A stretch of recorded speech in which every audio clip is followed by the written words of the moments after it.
Kampanye Pilkada DKI Jakarta belum juga dimulai, namun saling lempar kritik antar calon sudah makin memanas. Kritik utamanya ditujukan pada calon petahana Basuki Cahayapurnama. Dua kandidat gubernur DKI Basuki Cahayapurnama dan Anies Baswedan terlibat polemik soal kebersihan sungai di Jakarta. Anies menyebut program pembersihan sungai di Jakarta telah dimulai sejak era Fauzi Bowo. Sementara Gubernur Ahok saat ini hanya mewarisi dan melaksanakan program tersebut. Membalas kritik dari rivalnya itu, Ahok menyebut Anies tak memahami program pemerintah Provinsi DKI. Ia pun berbalik mengkritisi tim sukses Anies yang ia sebut tak memiliki data terkait program di Jakarta. Sederhana, biasanya calon ini kan saya bilang dia nggak kuasain data. Nah, saya bilang Pak Anies, tim suksesnya minta aja data sama kita kan open data. Jangan sampai karena datanya dibohongin dari tim ses, atau bukan dibohongin lah, karena datanya tidak benar, akhirnya menyampaikan sesuatu, melakukan sesuatu yang merugikan, mempermalukan sendiri akhirnya. Selain mengomentari pernyataan Anies, Ahok juga lebih dulu saling berbalas pantun dengan Sandiaga Uno. Ahok menyindir Sandi dengan menyebutnya selama ini memiliki tunggakan pajak sehingga mengikuti program tax amnesty. Sebelumnya, Sandi menantang Ahok untuk melakukan pembuktian terbalik atas harta kekayaannya. Semuanya menanggapi dengan positif, tapi mungkin Pak Basuki menanggapinya satu-satunya yang menanggapinya sangat negatif, malah menyerang saya. Saya bilang mayoritas dari aset saya di dalam negeri. Kenapa Gubernur Basuki menginginkan adanya pembuktian harta terbalik dan secara hukum tidak diberikan landasan atau bingkai untuk melakukan itu? Saya bertanya sama IAI, boleh nggak kita bisa mendapatkan asistensi? Seandainya ajakan dari Pak Gubernur itu bisa kita lakukan, dan saya sangat siap untuk melakukan pembuktian harta secara terbalik. Episode saling lempar kritik antar calon di Pilkada DKI menjadi kontradiksi atas apa yang publik lihat ketika para bakal calon menjalani tes kesehatan. Kala itu, publik disuguhkan gambar keakraban seluruh calon yang melakukan swafoto bersama. Hal itu seperti menegaskan bahwa politik layaknya sebuah panggung pertunjukan yang adegannya begitu dinamis, selalu berubah-ubah. Agus Firmansyah, CNN Indonesia.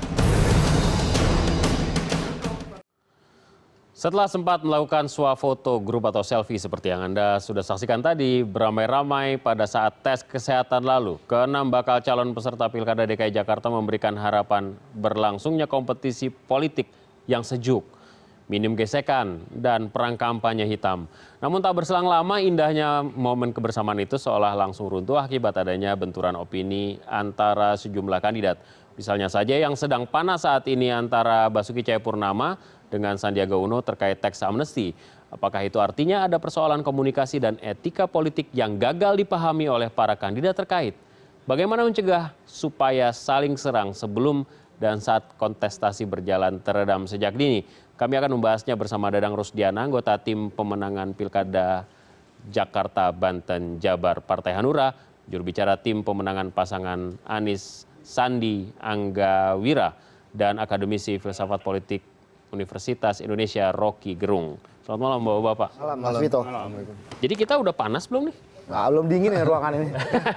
Biasa. Atau dipanas-panasin. Saya ke Bang Rocky dulu deh. Okay. Anda melihatnya ini masih dalam tataran yang wajar-wajar saja lah. Ini kan mereka udah masuk sirkuit nih. Jadi udah mulai suasana kompetisinya sudah mulai kelihatan. Apakah ini reaksi dari semangat kompetisi itu? Ya, reaksi yang berlimpah sebetulnya. Berlimpah ya? Ya, karena ada gairah politik, tapi saya lihatnya sebetulnya nggak ada soal di situ. Sejauh isi dari kampanye itu tidak melanggar etik. Kalau soal waktu, dari setahun lalu Ahok udah kampanye tuh. 3 hari lalu Ahok kampanye di Bukit Duri dengan menggusur itu. Jadi menggusur juga adalah kampanye karena ingin cari momentum gitu. Jadi hal yang biasa aja tuh, dan debat di antara booster itu juga kan terus-menerus terjadi tuh. Jadi mungkin ada semacam kecemasan bahwa ini akan berefek pada formalisasi nanti tuh. Yang mesti diatur sebetulnya adalah ketika saat kampanye itu aturan baru berlaku. Kalau sekarang ya biasa aja mungkin nyari penonton buat masuk di sirkuit itu. Dan ada yang siap-siap tampal ban di pit stop itu. Tapi saya belum lihat ini hal yang mendebarkan secara etik, karena biasa pemanasan biasa aja, dan kita belum lihat apa betul efek dari percakapan yang sebut aja panas ini menghasilkan hitungan lain dari publik tuh. Nah, bagi saya yang lebih penting adalah memastikan bahwa debat nanti itu debat yang bermutu. Kalau sekarang oke, anggaplah ini semacam appetizer, godaan pertama untuk berdebat itu. Tapi pada saatnya nanti orang akan kembali pada akal sehat itu. Iya, tapi saya tidak tahu apakah kemudian ini memang karakternya seorang Ahok atau memang karena ada karena Ahok pernah mengatakan kepada Sandi bahwa Sandi itu mengemplang pajak gitu. Dan sebelumnya tidak bayar pajak karena itu ikut tax amnesty. Tadi juga di data di Political Wave juga menunjukkan bahwa statement itu memberikan memancing isu negatif di netizen. Itu tim kampanye melihatnya gimana, Kang Dadang? Saya sepakat dengan Pak Rocky tadi, kita masih dalam batas-batas wajar ya. Dan saya kira kalaupun sudah memasuki masa kampanye, negatif campaign ini kan tidak menjadi persoalan. Yang nggak boleh kan black campaign, yang menjurus pada fitnah, mengusung isu-isu sara. Kalau hari ini kita melihat ada perdebatan-perdebatan di wilayah publik antara Ahok dan Sandiaga Uno, misalnya masalah pajak, tax amnesty dan saya kira itu wajar-wajar saja. Saya kira masyarakat Jakarta itu beda sekali dengan masyarakat luar Jakarta. Masyarakat Jakarta sudah dewasa dan ini anggap sebagai sebuah pemanasan, sebuah ujian. Dan saya kira nanti pada saatnya tentu saya yakin semuanya akan menjual gagasan-gagasan segar tentang Jakarta. Walaupun tentu saja bagi pasangan kami ini sebagaimana tadi disampaikan oleh Pak Rocky, kita diuntungkan karena memang kita incumbent, kita sudah ada track record yang baik, dan apapun momentumnya ya itulah menjadi lahan kampanye sebetulnya bagi kami. Sebetulnya itu seperti itu. Jadi bagi kami tidak terlalu khawatir. Memang Pak Ahok karakter komunikasi seperti itu, belak-belakan, lugas. Dan saya kira itulah kelebihan Pak Ahok dalam memimpin Jakarta, dan Jakarta butuh figur seperti itu, seperti Pak Ahok yang memang berbicara apa adanya. Walaupun orang dari sisi yang lain mungkin dari sisi seberang itu menganggapnya Pak Ahok itu kan orang yang tidak tahu etika dan sebagainya. Tapi itulah Pak Ahok, dan itulah yang kemudian membuat, mohon maaf, masyarakat Jakarta pada dasarnya puas dengan apa yang kinerja Pak Ahok. 68% menunjukkan bahwa ya itulah kepuasan warga Jakarta dan kebimangan. Karena ada ya, yang saya lihat dari tracking itu kan ada kepuasan masyarakat Jakarta, bukan elektabilitasnya, kepuasan. Walaupun elektabilitas konon dari beberapa hasil survei menurun sampai ke 31%, tapi saya menganggap itu masalah itu biasa dinamika kan. Esok lusa ketika ada momentum yang baik, Pak Ahok naik lagi, ya mungkin Belanda Pak masih Anies jauh ya, Belanda masih jauh ya. Masih jauh lah, tenang saja kita. Mas Angga gimana? Ya kalau saya lihat kan sejatinya. Pertama sakit hati nggak dibilang mengemplang pajak, tidak bayar pajak sebelumnya karena itu ikut tax amnesty gitu. Saya pikir kalau bicara tax amnesty kan ini suatu hal yang legal ya, yang didorong oleh pemerintah untuk suatu kebaikan. Saya pikir apa yang dilontarkan oleh Pak Basuki sebelumnya juga mengenai pembuktian dan terbalik itu sebagai suatu gagasan yang Mas Sandi dan Mas Anies juga tanggapi dengan sangat positif ya. Jadi saya rasa kita tidak melihat itu sebagai suatu hal yang negatif, dan itu kita inginnya juga jangan sampai Bang Rocky dan teman-teman ini juga jangan sampai hanya jadi wacana publik. Malah kalau kita dorong ya kita lakukan secara fair dan memang kalau misalnya mengenai pembuktian terbalik gitu ya kita secara prosedural dan lain sebagainya itu gagasan tersebut tapi kita implementasikan. Artinya ya gagasan itu jangan terhenti dan jadi wacana kan seperti itu. Enggak, kita bicara soal yang sekarang aja nih, yang kontekstual dan relevan aja, soal tuduhan-tuduhan yang disampaikan itu. Sampai sejauh ini Mas Sandi melihatnya bagaimana kalau dari tim? Seperti yang Mas Vito dengarkan juga kan dari beberapa statement yang Mas Sandi sampaikan, saya rasa apa yang digambarkan oleh Mas Sandi ya kita jelaskan secara kontekstual juga mengenai tax amnesty dan lain sebagainya. Ya kita jelaskan bahwa hal-hal tersebut adalah hal yang memang harus dilakukan sebagai warga negara kan seperti itu. Tapi juga Mas Anies kemudian juga balik menyerang. Itu semua kali bersih itu bukan prakarsanya Ahok, itu urusannya Foko yang kemudian diterusin sama Ahok. Saya rasa itu bukan juga dalam konteks menyerang ya, tapi menempatkan fakta sesuai dengan konteksnya bahwa program tersebut memang sudah di-launch dari pemerintahan sebelumnya, dan juga secara objektif juga Mas Anies menjelaskan bahwa apa yang baik harus kita lanjutkan dan kita tugasnya itu memperbaiki apa yang belum baik seperti itu. Jadi tugasnya Pak Ahok itu sebenarnya melanjutkan, kan itu juga gitu. Gimana kalau tanggapan soal itu gimana? Ya semua, pemerintahan itu kan menunjukkan sebuah kontinuitas ya. Jadi semua juga melanjutkan. Salah besar kalau kemudian kita mengatakan bahwa Pak Ahok itu kan hanya melanjutkan, ya semua juga melanjutkan di tingkat pemerintahan manapun.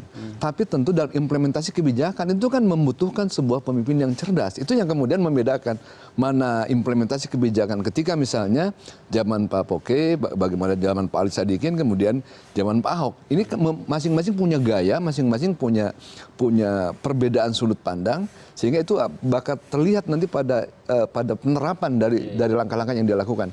Jadi saya kira masing-masing pemimpin itu memang ada kelanjutannya dari masa lalu, tapi kemudian kecerdasan seorang pemimpin dalam menindaklanjuti sebuah kebijakan, dalam menerapkan sebuah kebijakan, itu yang kemudian menjadi taruhan. Dan itu kemudian rakyat yang menilai. Oh ternyata pada saat Pak Ahok misalnya, tiba-tiba ada tim kebersihan yang disiapkan di tiap kecamatan, di tiap RW, RT dan sebagainya, kemudian memberikan suntikan kesejahteraan yang lebih baik misalnya, kemudian ada lelang jabatan dan sebagainya. Itu kan implementasi kebijakan dari sebetulnya sebuah kebijakan yang panjang itu kan. Tapi tetap bereaksi Pak Basuki waktu Anies mengatakan itu tetap bereaksi. Boleh yang mendahului itu Foke, tapi yang bikin kali bersih Ahok. Nah itu, jadi itulah gaya Pak Ahok yang kemudian kalau misalnya kesan masyarakat dulu nggak pernah sih ada gebrakan yang jelas, misalkan ketika kita akan menertibkan Ciliwung. Jakarta itu berat 200.000 kepala keluarga itu menempati bantaran sungai. Nah, sulit sekali bagi pemimpin yang misalkan tidak punya karakter tersendiri, karakter tertentu seperti ketegasan dan sebagainya untuk menertibkan itu. Bukan main Jakarta 7 juta kendaraan hilir mudik di Jabotabek. Pemimpin yang biasa-biasa saja itu sulit untuk kemudian membuat Jakarta secara bertahap itu lepas dari kemacetan, secara bertahap Ciliwung itu bersih. Nah ini kan perlu sebuah gaya kepemimpinan tersendiri. Iya, walaupun Anies juga mengatakan pada akhirnya ya kita butuh pemimpin yang manusiawi gitu. Apakah itu juga sindiran juga? Tapi gini lah, kalian ngobrol berdua, Agus nggak diajak ngobrol. Nah, ini. Kami akan kembali sesaat lagi. Tetaplah bersama kami. Nggak merasa.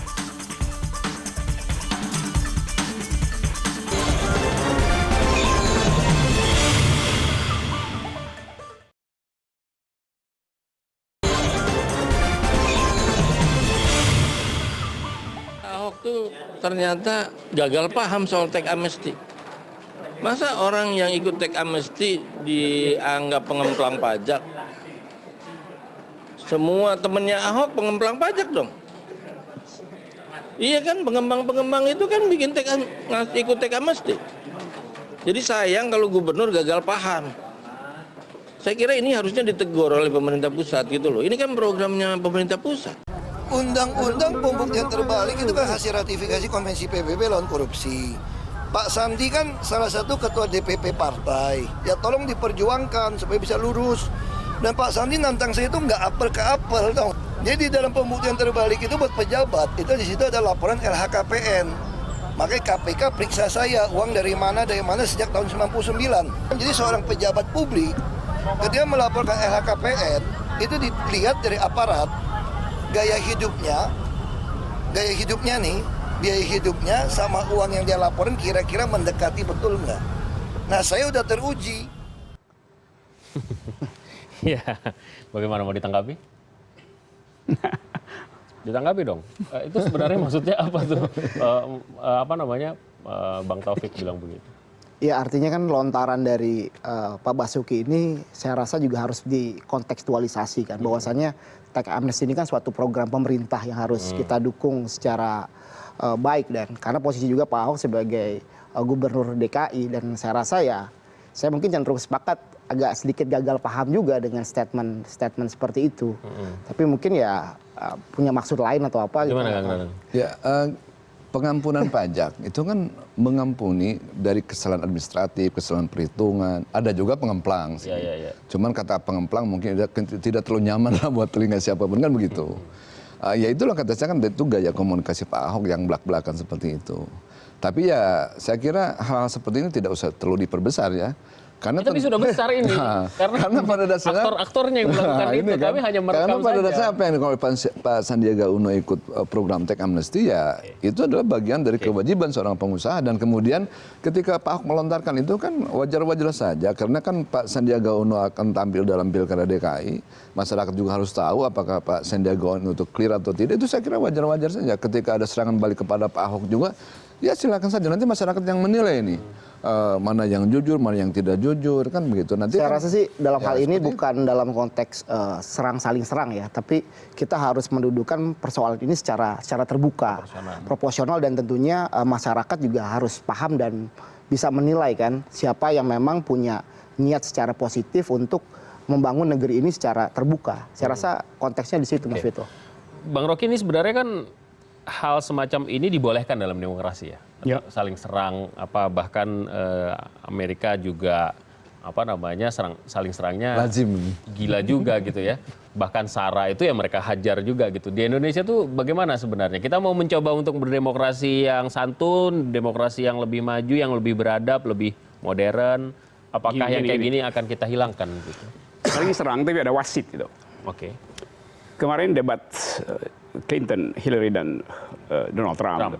Dalam 1 jam 70 kali Trump berbohong itu. Ya. Dan dicatat oleh Kata istilahnya kalau misalnya kita minum wine gitu, setiap dia ngomong bohong kita mabuk tuh pada akhir debat katanya begitu. Jadi itu wasitnya tuh supaya publik bisa pilah tuh yang mana fakta, yang mana omong kosong gitu kan. Nah kita belum begitu tuh karena pers juga tidak punya semacam cara untuk betul-betul secara tajam memperlihatkan. Ya saya usul supaya ada semacam war room di situ untuk setelah dianalisis dan itu dalam 10 menit. Jadi itu basis datanya mesti kuat. Media juga terjebak dalam kemalasan sebenarnya. Betul itu. Malas karena menjadi penonton aja. Sebetulnya media juga adalah pemain dalam pilkada gitu. dalam arti jadi wasit etik di situ. Tapi ada soal lain di dalam kebiasaan demokrasi. Kita ucapkan dalil lalu diuji itu. Misalnya tadi soal apa gunanya berdebat soal Nivoka atau Ahok soal bersihnya kali bersih. Yang lebih penting, karena itu bisa dicek dengan fakta, gampang sekali itu kan. Yang lebih penting adalah menguji, apakah betul bersihnya Jakarta itu bersih ansih gitu. Misalnya saya akademisi, saya akan hitung misalnya. Pertanyaan saya bukan kenapa kalinya bersih, tapi kemana sampah itu dibuang gitu. Kalau sampahnya itu numpuk di Bekasi, dan tiap hari Bekasi bertambah tumpukan sampah, itu artinya Jakarta jorok, pembuang sampah juga Jakarta. Jadi dilihat secara ekologi, secara lebih tepat, lebih komprehensif. Jadi itu sebetulnya yang saya mau tunggu itu di dalam debat nanti, mau nggak orang sampai di situ analisisnya. Karena ini dunia yang terbuka. Kalau kita bilang do you speak ecological ethics, kita hitung itu bukan sekedar dia bersih, tetapi apakah tetangga kita juga bersih atau kita buang ke situ tuh. Jadi soal semacam itu yang mesti dijadikan forum. Jadi kalau melakukan penyerangan juga serang pakai data begitu ya? Pakai data dan lihat secara tadi helikopter view itu, bahwa ini berakibat ke situ tuh. Nah sekarang kala saya menemukan atau saya merasa bahwa satu waktu fakta itu akan jenuh gitu, dan orang akan mencari politik bukan lagi dengan fakta, tapi dengan gairah perubahan itu. Jadi yang baru pasti akan orang sambut gitu, karena orang capek dengan fakta yang nggak bisa dicek bahkan itu. Seperti contohnya Hillary yang mengatakan bahwa Trump tidak membayar pajak, datanya ada. Dia tidak bayar pajak di sini. Sampai Trump bilang bahwa ya itu bagian dari wujud saya cerdas sebagai. Secara legal dia bilang saya cerdas itu. Tapi faktanya dia nggak bayar pajak. Tapi saya kok a priori ya bahwa bapak-bapak ini tengah mengumpulkan kotoran di kuku-kuku lawannya begitu. Saya mendengar bahwa sinyalmen mengatakan bahwa sumber waras itu belum selesai dan reklamasi itu belum selesai misalnya begitu juga mungkin yang di follow up Mossack Fonseca dan Mossack Fonseca dan juga hal-hal yang berhubungan antara Anies dan Prabowo di masa 2014 kemarin itu dikumpulkan kemudian diolah kapan dikeluarkan kapan dimainkan gimana sih sebenarnya pola pertarungan yang dijalankan? intelijen partai. Gitu. Ya, makanya. Kayaknya saya sepakat ya dengan apa yang disampaikan Bang Rocky ya, yang kita sampaikan tentunya fakta. Ini kan proses demokratisasi yang harus memberikan kecerdasan untuk masyarakat. Apalagi Jakarta ini kita lihat sebagai etalase referensi proses demokratisasi di Indonesia. Artinya ya tentunya harus ada uji gagasan yang komprehensif. Artinya kalau kita bicara bagaimana membangun Jakarta, bagaimana membangun kebersihan dan lain sebagainya, ini harus diuji dari hulu ke hilir. Kalau yang tadi soal itu saya pikir itu ya bumbu-bumbu dari proses demokratisasi. Pasti nggak mungkin juga karena kalau nggak ada isu dan apa kan mungkin juga akan jadi hambar juga. Tapi sekali lagi kami dari tim Anies dan Sandi ingin mengedepankan proses demokratisasi ini secara terbuka, secara egaliter dan juga demokrasi yang sejuk. Tidak pernah ada kita dari awal memainkan isu sara dan lain sebagainya, ini kita tidak kedepankan. Tapi koreksi saya jika saya salah, demokrasi Indonesia pasca reformasi nggak pernah sejuk deh kayaknya. Berantem terus. Ya tentunya Dan ini kan darah Melayu kita tuh selalu menggelegak ketika kita masuk ke artinya ranah ini kontestasi. Mas Vito saya pikir ini kan proses transisi demokratisasi. Yeah. Ada proses pendewasaan kan. Tidak mungkin kita yang baru kurang lebih 16 tahun demokratis terbuka mau kita samakan dengan Amerika. Ini proses dan saya pikir ya Jakarta sebagai sumber referensi ya, walaupun kita tahu tingkat edukasi kita masyarakat ya belum tinggi-tinggi amat, tapi saya pikir ini bisa jadi ajang yang bisa memberikan referensi lah dari proses pilkada ini kan juga bukan hanya di DKI saja di tahun 2017 ini kan. Gimana Kang Dadang? Ya, secara konseptual insya Allah bahwa kita tidak akan mencoba misalnya mengumpulkan fakta-fakta buruk lawan gitu ya. Oke. Kalau muncul ya apa boleh buat. Itu kan tapi kalau di lapangan tentu kita juga melihat bahwa masing-masing simpatisan tentu melakukan itu semua dari dari kedua belah pihak, dari ketiga belah pihak lah. Tetapi kita secara struktur dan sebagainya tentu ingin menjaga juga agar demokrasi Indonesia itu semakin dewasa, semakin sehat. Kalaupun kita berdebat di lapangan gagasan, bukan di hal-hal yang negatif, apalagi sampai menjurus ke fitnah.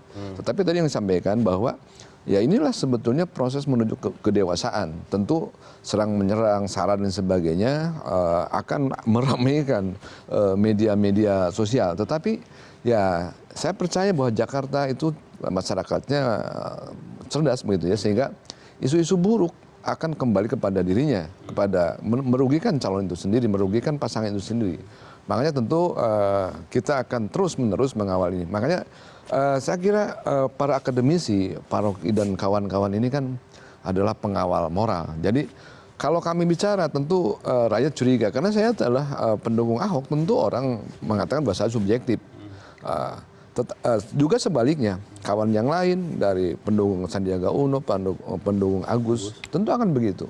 Makanya akademisi nanti akan menganalisis, menjadi wasit yang baik, memberikan kecerdasan, mencerdaskan masyarakat, dan kemudian nanti memberikan data-data dan fakta yang bisa diterima oleh semua pihak. Ya kan saya rasa juga, saya setuju kan basisnya kan data ya, data, fakta dan semuanya itu udah, Bang Rocky kita sudah terbuka kan. Makanya dari awal misalnya Mas Anies dan Mas Sandi mengusung tema perbaikan ekonomi. Karena kita lihat misalnya tingkat kesenjangan sosial secara objektif itu kan makin tinggi, pengangguran juga makin tinggi. Ini bukan data yang kita buat-buat, tapi sumber referensinya jelas dari BPS dan lain sebagainya. Ini yang menjadi acuan bagaimana kita memperbaiki Jakarta, bukan suatu hal yang mengada-ngada gitu. Jadi saya pikir setiap calonnya juga punya ide besar yang harus dituangkan dalam proses kontestasi pilkada ini. Jadi Anda mau katakan bahwa Kali Bersih itu dari Foke itu emang ada buktinya gitu ya? Ya seperti itu bisa dicek programnya dan lain sebagainya. Jadi bukan wacana kan seperti itu. Kita masuk ke ranah etika deh, Bang Rocky. Saya termasuk yang a priori bahwa 2017 Jakarta adalah cerminan Indonesia dan etika berkampanye, etika berkompetisi berkompetisi dalam politik itu menjadi lebih baik, lebih beretika begitu ya.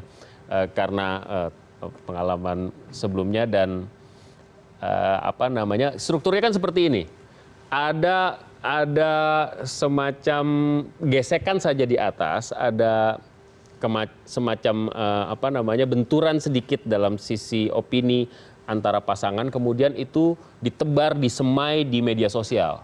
Dan saya menggunakan istilah pemain, mohon maaf. Ya pasukan nasi bungkus lah ya masing-masingnya itu bermain di tataran itu dan kemudian ngomporin.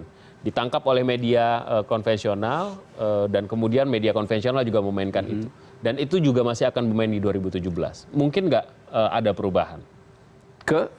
kan yang lebih baik lagi, menjadi lebih baik, lebih beretika. Kalau lebih... ukurannya Jakarta itu makin memburuk gitu, karena penyemainya justru mereka kaum terpelajar itu.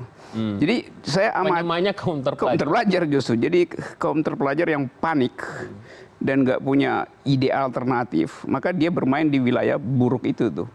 Mungkin suatu waktu mungkin mereka akan menyewa Dimas Kanjeng untuk memperbanyak, menggandakan isu buruk itu, karena nggak ada ide lagi tuh.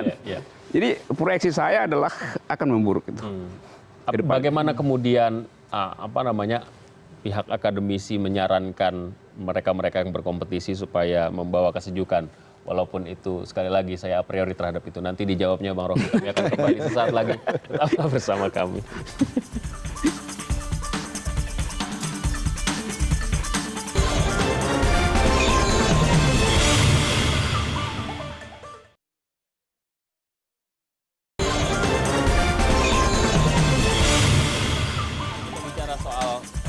Kampanye beretika dan mengantar pemilih menuju pilihannya yang beretika. Kalau misalnya ini rational choice, maka kan salah satu syarat rational choice adalah pemilih harus mendapatkan informasi yang sempurna dan baik, dan itu bisa didapat kalau misalnya kampanye hitam, fitnah dan lain sebagainya bisa tereliminir. Bagaimana menjadi beretika? Pertama, tim suksesnya harus beretika dulu, sebab itu seluruh diatur di situ tuh konsepnya segala macam. Yang kedua, harus ada semacam sebut aja punishment dari pers itu. Jadi pers mesti tega menghukum, bukan sekedar tunggu KPUD aja. KPUD juga orang anggap ya you pasti juga memihak nanti itu. Tapi pers yang independen itu sebetulnya wasit yang paling bagus. Jadi meningkatkan kepercayaan publik bahwa media ini walaupun dia asosiasinya dengan tokoh itu, tetapi redaksinya tuh punya semacam kematangan intelektual untuk menguji konsep itu. Itu sebetulnya intinya itu. Selebihnya ya watak orang nggak bisa diubah itu. Nah, itu bicara soal. Tapi kita tidak menginvestasikan politik melalui watak orang, tapi melalui kecerdasan publik. Dan kecerdasan publik itu kurikulumnya ada di ruang redaksi itu, entah koran, entah televisi. Walaupun di saat kampanye sebuah media menyerang kandidat tertentu karena bentuk penghukuman, bisa dianggap sebagai keberpihakan pada pihak yang lain. Kan? Toh akan ada debat lagi dengan analis luar kan. Jadi selalu ada peluang untuk scrutinize ide itu. Tim kampanye Ahok concern nggak soal karakter Pak Basuki yang seperti mitra liur gitu ya, straightforward dan berapi-api lah, menggelora gitu. Ya tentu itu kan jadi bahasannya. PDI Perjuangan misalnya, teman kita ya di koalisi itu teman baru ya? Ya teman baru ya. Pernah mengingatkan juga bahwa Pak Ahok harus bisa menjaga lisan. Tapi itulah mungkin brandingnya Pak Ahok gitu ya. Belak-belakan, gaya komunikasi seperti itu. Tapi tentu ini kan Pak Ahok juga tentu dari hari ke hari beliau memahami bahwa mana yang harus diperbaiki, mana yang kemudian harus tetap dipertahankan. Walaupun itu tidak boleh kemudian gaya Pak Ahoknya itu menjadi hilang, karena tentu rakyat menjadi heran kalau tiba-tiba Pak Ahok berubah menjadi santun seperti itu. Tapi intinya bahwa kalaupun Pak Ahok keras, tentu itu didasarkan pada data-data yang dapat dipertanggungjawabkan.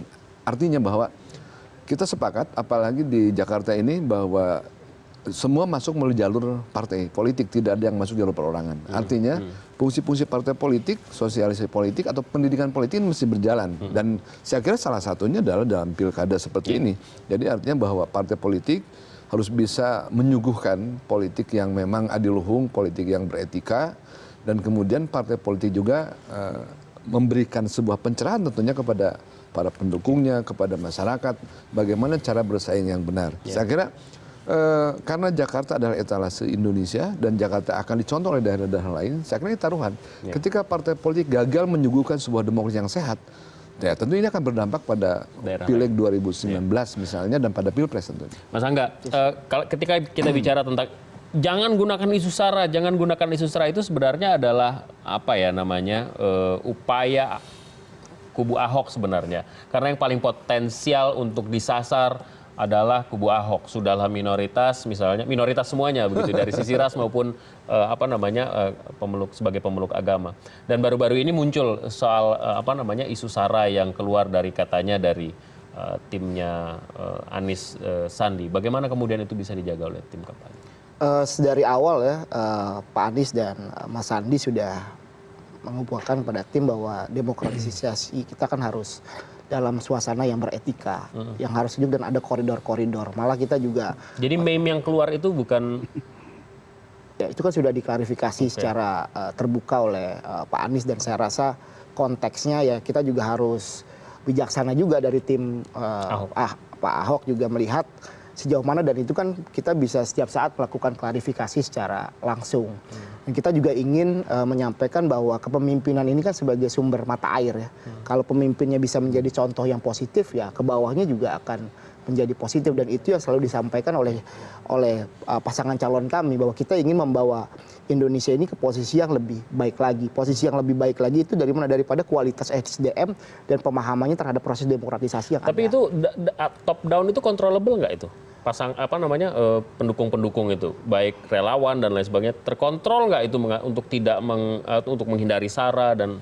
Saya rasa sudah ada batasan-batasan dan koridor, dan kita lihat ya, kalau Mas Vito bisa melihat tim kami yang tim yang paling solid dan tim yang paling sudah bergerak sedemikian rupa. Paling PKS tidak ganti apa? Ganti ketua pemenangan ya. Ya, itu PKS dan Gerindra solid untuk saling berbagi tempat, dan juga ya kita ketahui bersama Mas Anies dan Bang Sandi ini kan dari awal memang sudah punya program-program yang sudah dijalankan, dan ini relawannya Mas Andi misalnya di sektor ekonomi UKM ini kan sudah luar biasa. Mas Anies juga sudah punya program Indonesia Mengajar yang memang relawan-relawannya bukan relawan yang baru terbentuk, tapi relawan-relawan yang sudah terlatih dan punya etika, dan proses komunikasi sudah berjalan dengan baik ke bawah. Walaupun sebenarnya tetap saja ada semacam splinter grup yang kemudian terafiliasi secara langsung ataupun tidak langsung yang kemudian. Ya, ini kan dinamika demokratisasi kan nggak bisa kita. Soalnya nyebut nama nanti. Ya, ini kan ya dinamika demokrat. Tapi tadi kan ada pengawas dari media, ada akademisi dan lain sebagainya. Peran KPU sama Bawaslu bagaimana kemudian kalau misalnya? Bawaslu itu, sebut aja nih penyelenggara pemilu, kan dulu dia di-brief oleh reformasi untuk menghasilkan politik yang edukatif gitu. Tetapi akhir-akhir ini KPU maupun Bawaslu menganggap tugas kami tugas teknis saja. Jadi dia tidak proaktif untuk investasi demokrasi pada publik. Sehingga publik kehilangan semacam mercusuar untuk melihat di mana sebetulnya value politik itu. Publik pergi pada akademisi, tapi beberapa akademisi belakangan ini, saudara Ikrar misalnya, itu buruk sekali komentarnya. Jadi akademisi menghujat seseorang yang tidak dia kenal, Agus kasus itu. Saya menganggap itu tindakan yang buruk. Jadi membuat masyarakat juga kalau begitu akademisi juga tidak mampu memberi evaluasi yang kritis. Nah, kalau misalnya saya diminta mengevaluasi Anies, tentu dengan mudah saya lakukan karena saya kenal jalan pikirannya tuh. Ahok apalagi saya kenal, bukan sekedar jalan pikirannya, jalan hidupnya saya kenal itu kan. Tapi kalau Agus itu orang melihat kok ini ada yang baru gitu. Dan saya lihat 2 hari ini dia bisa memberi semacam ada kecerdasan lain di situ yang mungkin akan diuji lebih jauh. Tapi selalu ada peluang orang yang tadinya saya sebut tadi jenuh dengan popularitas Ahok, jenuh dengan popularitas Anies, lalu tiba-tiba ada anak muda yang potensial untuk walaupun sebenarnya bisa ditempel-tempelkan terus dengan bapaknya dan kemudian itu pasti orang legacy, akan bikin analisis begitu. Tapi pers mesti sorot itu juga tuh. Jangan potensialitas itu tidak diungkap. Jadi mesti berimbang itu. Mengungkapkan potensialitas dari siapapun yang potensial jadi pemimpin Jakarta tuh. Oke. Baik, Bapak terima kasih atas waktunya. Dan kita lihat perkembangan di sana. Sekali lagi izinkan saya tetap skeptis dan a priori karena itu tetap tugas jurnalis, dan itu membuat kita selalu berdekatan seperti ini. Pasti selalu akan ada dialog ketika ada kampanye hitam gitu. Terima kasih atas waktunya.